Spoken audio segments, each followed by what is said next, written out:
It's Wednesday, so it must be time for another rant. Wanted to talk freely about a visit to an exhibit at the Frost Science Museum my family went to this past weekend about Leonardo da Vinci. And if you ever wanted a reminder about how unproductive your life is, go see an exhibit about Leonardo da Vinci, who not only reinvented the processes and way that people painted for the rest of history from the time he started doing it until today.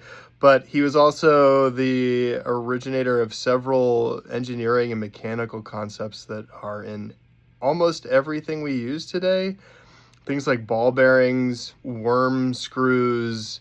It's wild. But in any case, it caused me to reflect on how someone gets those ideas. Like how do you structure your life in a way where you are constantly coming up with these novel concepts?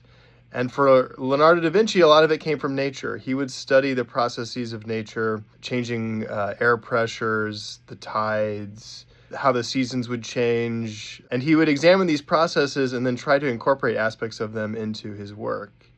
And it just drove home the fact that so much of our time these days is, and our perspectives are shaped through the things we use, like freaking cell phones and social media. And if you were to take a look at we'll use Instagram as an example, but my Instagram feed, you would see a reduction of my interests into three buckets, like fitness and well-being, music production, and audio advertising, because that's all I ever see anymore.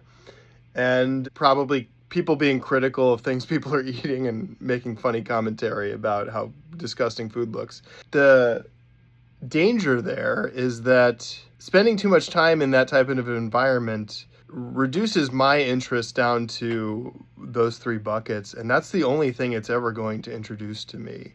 So for the sake of creativity, for the sake of new ideas, Leonardo da Vinci, how he led his life, all of the things he created, it just reinforced that really the only way to have a truly rich and creative life is to have experiences and to observe things.